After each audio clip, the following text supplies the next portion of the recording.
welcome to High Tales of History. This is our fifth half-baked episode. Wow, see, yep, baked. Half the team, me, and we're baked. There we go. We've really worked very hard on our branding around here. Our half-baked episodes are our bonus episodes that we do especially for Patreon members. So to our best buds, welcome. And this one in particular, I'm going to release this for everyone to see so they can get a little taste of what we do in these half-baked episodes. But then also we've had to push back season 5 an extra week. So just a little bit of extra content for everybody just to keep us all going because we've missed you. There's a lot going on, isn't there? 2025 has started very strong down a path of what the fuck is going on. So I just want to be here in the smoke circle with my friends, with all of you, to be able to chat some history because history is really important at any time, but it's particularly important when the world seems like it's a little bit of a dumpster fire and you're trying to make sense of it all. And so there's that age-old saying, right? It comes in various forms, but it's basically like learning from history, you're doomed to repeat it, or those who do not learn from history, end up repeating it. Learn your history, kids. And it's really important, as it is February currently that I'm doing this episode. It's Black History Month. And Black history is important at any time of the year outside of just February. But it's really important currently because this is our first identity month or heritage month of specifically celebrating a certain community's history in the United States. And some scary things have been happening with how my government's been wanting to change history and how history gets looked at. And I think it's really important that we don't whitewash it, for one thing. We don't rose color it to make us feel better. It's really important to learn history as it was, really how it was. So once again, we're not repeating things, or less likely to, at least. I think heritage and identity, these different identity months, history months, are really important because it provides a space, a dedicated space to celebrate, especially if you're within that community, to celebrate the achievements, but also highlight some of the struggles that are still happening.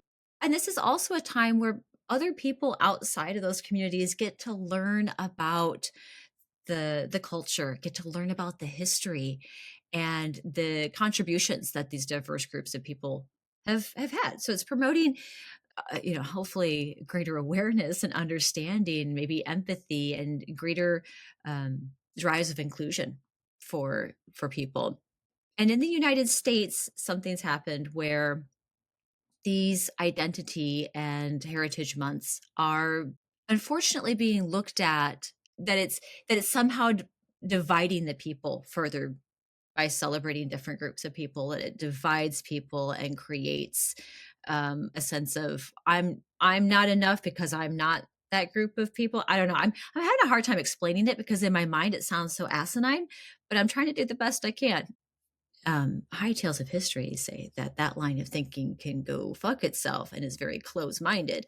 I love, and maybe it's just because I am a history person. Like I love learning from, in this case, like Black creators and Black historians, and hearing them tell the stories that they believe are really important to highlight for history. And I get to learn all kinds of wonderful new things. And I don't feel attacked at all because I'm learning about a different group of people who don't look like me or from a different part of the world than I am. And so unfortunately, these heritage months or these identity months include Women's History, Black History Month, Asian American and Pacific Islander Heritage Month, Pride Month, Hispanic Heritage Month, National Disability Employment Awareness Month, and National American Indian Heritage Month. And yes, I'm using America as the example here because it is such a diverse country, but women's history is American history. Black history is American history. Asian and Pacific Islander history is American history. Native American history is American history. It all comes together to create the story of the United States. And it's really important that we don't cut off the history and and dissect this history from the greater patchwork, the greater quilt, simply because it doesn't make us always feel good. Completely cutting their history out of the public or out of the textbooks is it's an egregious offense as far as I'm concerned as a public historian. So we're going to keep that public history rolling. And tonight, in celebration of Black history, we are going to talk about a classic historical figure when it comes to Black history, and that's Harriet Tubman. What a badass Harriet Tubman was. So you might have heard of her, especially if you live in the United States. As famous as she was as a conductor on the Underground Railroad, helping about 70 enslaved people escape from bondage, there is a lot of myth shrouded around the figure that is Harriet Tubman. She was an unbelievably courageous person, having taken approximately 13 trips into dangerous territory. In addition, she was also a spy, she was a guerrilla soldier, and she was a nurse. And of the many tales of her life, not all of them are 100% true, or as it goes with myth, there's like a grain of truth and it's shrouded by some mystery that you got to pull apart, much like many other figures in history, right? So here she is, okay? Harriet was born Araminta Ross sometime between 1820 and 1822 in Dorchester County, Maryland. Her parents, her mom also named Harriet, who went by Rit, and her father, Benjamin Ross, who nicknamed her Minty. Araminta, Minty, I love that. And they raised her along with 8 other children. Having been born enslaved, Harriet was already being rented out to her enslavers' neighbors as a house servant by the age of 5. Mercifully, though, she was still considered part of her family who lived on the Broadus/Thompson property. With 3 of her sisters having already been sold off, Harriet's mother, Rit, managed to prevent the sale of her youngest son, Moses. And it creates this really powerful moment for young Harriet. She's 12 years old, and she deliberately put herself in between an angry overseer and another enslaved person. And the overseer hit her with a 2-pound iron weight. She got hit in the head. And the injury is severe as head injuries go. There are some historical reports that say that it nearly killed her. It did leave her with permanent nerve and brain damage. It would cause her seizures and headaches and narcolepsy. At 12, my God, at 12, she deliberately put herself in between an overseer and another enslaved person, and it very nearly got killed for it. So brave already as a child. Now, those who were enslaved were not legally allowed to marry. You could have your own private ceremony, many did, but legally in the eyes of the law, that marriage was not recognized. But Harriet went into a marital union with a free man named John Tubman in 1844. Now, she took his last name, and then she also shed her childhood name of Araminta, and she changed it to Harriet, like her mother. Now, it wasn't uncommon for families in Maryland to have a mix of free and enslaved members, such as it was for Harriet and John. Half of the Black population of the state of Maryland were free. However, with Harriet still enslaved, any children, I hate this sentence, but any children that her and John had would have automatically become the property of her enslaver. Like, y'all, I hate having to even say a sentence like that. As a woman, as a mother, not like to think that my body is not my own, my children are not my own. Um, like the marital relationship I have is, illegal or like null and void. Like it's to be thought of not even as human is really revolting to me. So having to say that is just it makes my heart break to think that. Not much is known about John and Harriet's marriage or how long it actually lasted, but when her enslavers died a few years later, the risk of Harriet's family getting completely broken up and moved on to other plantations was very real. And frequently, as this is the case for Harriet, you'll read this in other stories of enslaved people in the American South, that becomes like a real turning point. It's like knowing that your family is going to get broken up and you might never see them again becomes a moment of like, I got to get the fuck out of here. I got to do something about this. So Harriet is not about to remain enslaved. She's like, nope, especially with this risk of her family being completely separated being so high. So Harriet plans to leave for Philadelphia. Unfortunately, her husband John refused to go with her, so Harriet went on without him in September of 1849 and took her two brothers, Henry and Ben. Upon arriving safely in Philadelphia, Harriet had this to say, quote, "When I found that I had crossed that line, I looked at my hands to see if I was the same person. There was such a glory over everything. The sun came like gold through the trees and over the fields, and I felt like I was in heaven." Contrary to some beliefs, Harriet Tubman was not the creator of the Underground Railroad, as it was already established in the late 18th century by Black and white abolitionists. But she did, however, tap into its vast network of trails as a passenger herself, and then later use that as its most famous conductor. So, for those unfamiliar, the Underground Railroad wasn't an actual railroad at all. There's no train tracks, but it was rather the name given to a series of secret escape routes that were dotted along the way with safe houses or stations, as they were called, that were owned by abolitionists. The plan was to get as far north as possible. Ideally, if you could get up to Canada, that was the best, but um, because it wasn't always safe even in the free northern states. So you could get to the north, but you could still be sent back down south. There was still plenty of discrimination and racism in the north, but at least there was freedom there. So that was at least you wanted to get there, but ideally, if you could get up to Canada, that was the goal. Over the course of the next decade, Harriet made between 11 to 13 trips back south in order to rescue close to 70 enslaved people, earning her the nickname Black Moses, or the Moses of her people.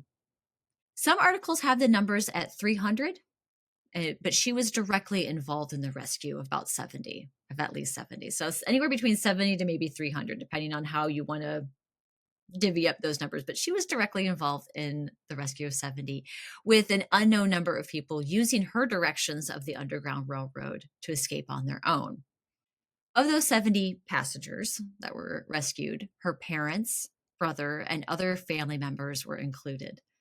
Harriet never lost a passenger on her train, which was something that no other conductor could say. She settled with her family in Auburn, New York by 1859, and Harriet joined the fight for freedom with other Northern abolitionists and helped support the Union Army as the American Civil War began in April of 1861. During the war, Harriet used her incredible knowledge of the vast Underground Railroad network as a route for spying and scouting for the North. So she learned all the valuable transport routes for the Confederate Army's supplies, their troop placement, which is all incredibly invaluable information for the Union. This is editing Laurel coming in from the future. I wanted to re record something because something that I had said in my original recording wasn't quite clear in terms of the detail of it and how badass this part of her life is. So I did mention she was a spy for the Union Army and was able to give the location of munitions and where soldiers were kept. And with this spy work, she became connected with Union Colonel James Montgomery. And the two of them together planned this raid. It's called the Combahee Ferry Raid, in which they were going to destroy a pontoon boat at the Combahee Ferry. And on June 2nd, 1863, Harriet Tubman, along with Colonel Montgomery and 150 African American Union soldiers, they went in, did this raid. It caused such a ruckus. It also allowed a lot of enslaved people to escape. So there were about 700 enslaved persons who were able to escape with Tubman and Colonel Montgomery. And of those 700, 100 of them then joined the Union Army. So they were able to get a bunch of supplies, save a bunch of people, and just generally fuck things up, which is so cool. So that was a little aside. You'll see sometimes on different history accounts that she was the first woman to lead a major military operation, and that was it. Isn't that cool? Go Harriet Tubman. All right, back to the original recording. She was indeed armed, and there is evidence that she was knowledgeable of guerrilla warfare tactics, and she did help many enslaved people. So in addition to these war and anti-slavery efforts, she was also a Union nurse, dispensing medicine and care to Black and white soldiers. For the next 50 years after the war, Harriet lived in Auburn, New York with her family. She continued the fight for equality as a suffragette for women's right to vote, as well as opening a home for African American elderly, many of whom were formerly enslaved themselves. She remarried a Union soldier named Nelson Davis, who was also formerly enslaved, and together they adopted their daughter Gertie. 93-year-old Harriet died of pneumonia on March 10th, 1913, surrounded by her family. Harriet Tubman, man, she is an iconic symbol to a movement for liberation and equality. A number of historians and scholars these days are trying to really get the real story of Harriet Tubman into the history books. While the combination of myth and history isn't unlike other famous historical figures like Abraham Lincoln, George Washington, today's historians believe that setting the record straight on Harriet is not going to diminish her impact, but rather, if anything, make her more relatable to the modern person. Americans, hopefully, fingers crossed, will be seeing Harriet on the $20 bill, knocking Andrew Jackson from the current position. Like, boo, get that guy out of here anyway. Like, we don't need him on our 20s. We'll have to cover him another time, but boo, Andrew Jackson. But we're going to have to wait. If we see it, we're going to have to wait. This has been a push many times over. And the most recent information I have on this comes from a 2022 article. But we're going to have to wait till about 2030 until we see that. So, I mean, if that's still going through, hopefully, fingers crossed, we will see Harriet Tubman on the $20 bill. Goodness gracious, is that just perfection that we would have? We really need somebody like that on the American money, and not Andrew Jackson. That's all I'm saying. Okay. And while it seems like a positive step in memorializing Harriet Tubman, hopefully more steps are going to continue to be taken to truly honor the goal that she spent her entire life working towards, which was freedom and equality for all people.